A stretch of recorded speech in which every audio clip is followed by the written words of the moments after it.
Good evening and welcome to the latest edition of the Tell Like It Is radio podcast. I'm your host, Ro Clark, and today's segment, I just want to talk about the Boston Celtics. Just, if I'm management, this is just a couple ideas that I would do. So, we all know the Boston Celtics have the number one pick in this year's 2017 NBA draft. And we do know that the Boston Celtics are number one seed. And I don't think that number one seed had number one pick since, I believe, what was that? The Los Angeles Lakers with Magic. When, I think it was like 92, when they ended up drafting James Worthy with their number one pick, along with being number one seed in the West, after losing to Chicago. But the Boston situation. So, we've been watching them get demolished by the Cleveland Cavaliers. Just blow out uncontested games.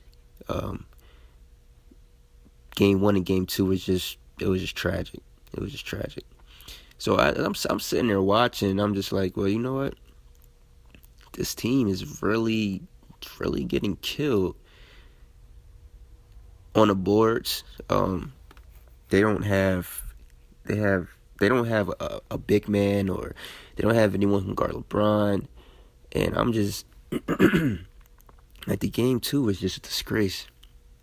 Like, this is the number one seed, and these guys are losing by 34 points. I'm looking at the box score right now, and the first quarter is 32-18. Second quarter, Cleveland outscored Boston 40-13.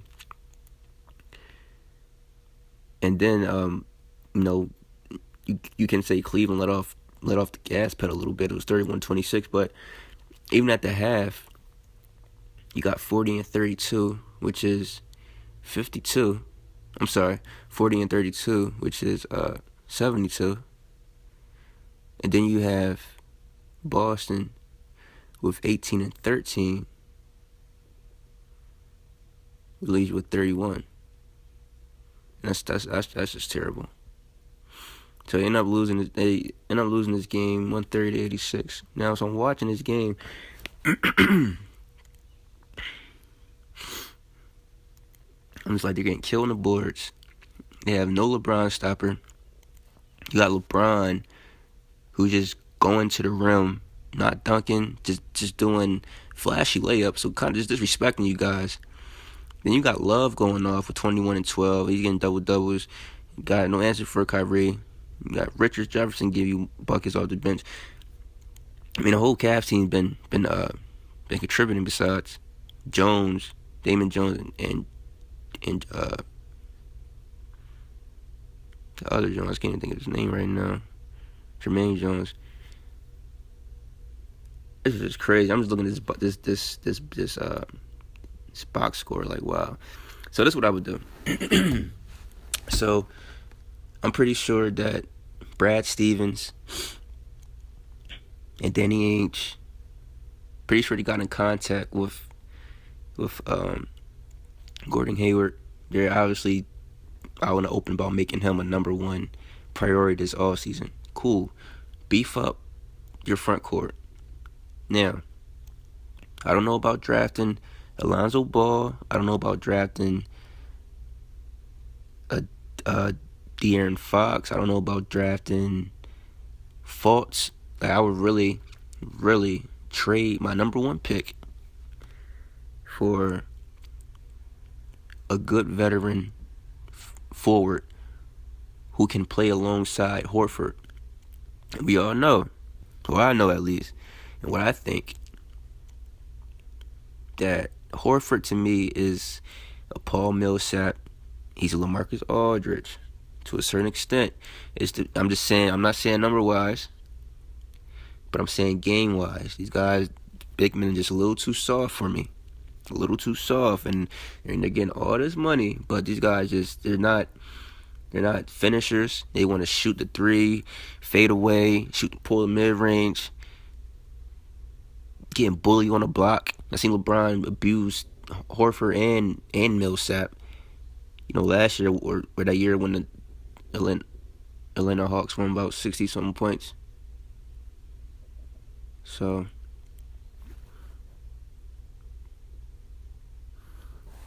if I'm Boston, I'm definitely looking to trade number 1 pick and get somebody to play alongside Horford, because right now all they do have is Amir Johnson. And if you look at Amir Johnson numbers, you'd be like, what the hell is this guy doing? I mean, Amir Johnson hasn't had a good year since like Toronto. So I don't even think I'll be looking to a rookie or somebody's coming off this draft class, which you don't really have any franchise players coming out of this draft class. Now I'll tell you that you don't have no franchise player coming out this draft class. It's not that deep, not that strong. So why not get a good veteran?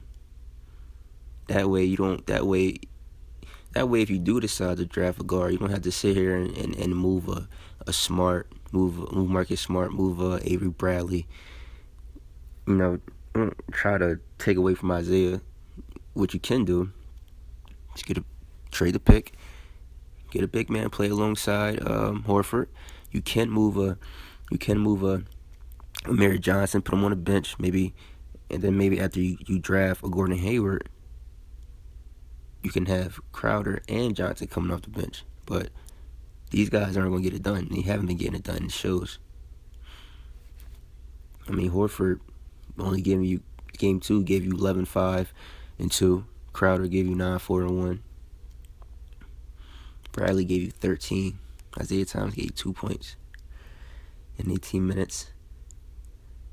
Smart gave you 4. It's just a disaster. I mean, the leading scorer in game 2 was the 18, 19-year-old kid, Jaylen Brown, who I like a lot. I think he's tough, but he's not stopping LeBron either. And it's like, you just have to build your team either to compete. Well, not either. You got to build your team to compete with, first of all, the conference you're in, which is the Eastern Conference. So build your team to compete with LeBron, and then just try to get a team good enough to where you think you can outshoot the Golden State Warriors. Because I tell you now, these two teams aren't going anywhere no time soon.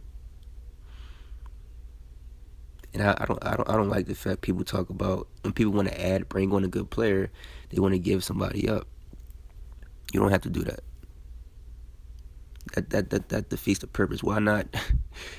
Why wouldn't you want to have more firepower or more ammo on your team? The Warriors are doing it. They got Durant. They didn't give up Clay. They didn't give up Curry. I never understood that. I'm playing to win, and you need a super team. And this time in this era in basketball, you're not going to get it done with one all-star, one superstar on your team. You're barely going to get it done with 2. You got to have a well-rounded, complete team in order to compete in the Eastern Conference and to compete overall in this league. So if I'm Boston Celtics, I'm not looking at an 18, 19-year-old kid to come in here and be the face of my franchise or whatever, or put too much pressure on him to where I need him to step in here and give me about 20 plus a night, because it's not happening. Trade the pick, bring in a good veteran, beef up the front court, keep your guards, and go from there. That's just how I look at it.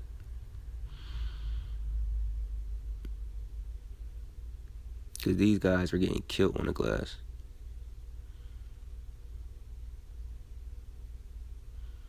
Killed.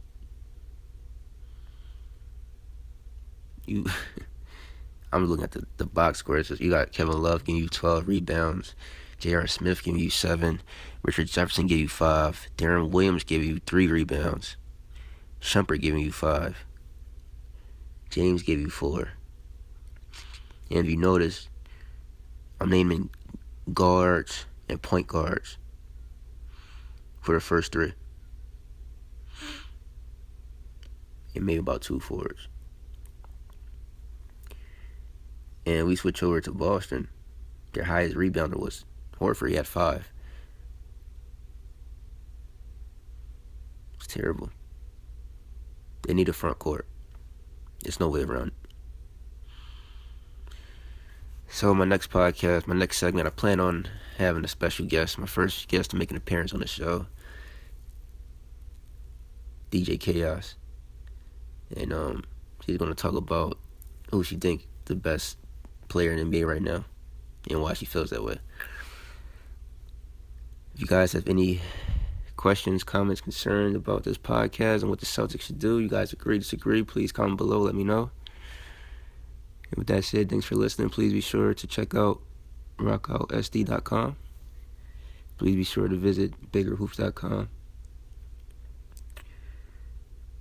And continue to share, support the Tell Like It Is radio podcast along with my colleagues, Rockout and Bigger Hoops. And you guys enjoy the rest of your day. And please comment, share, tell me what you guys think. If you're the Boston Celtics, what would you do with this number 1 pick? You guys enjoy the rest of your day.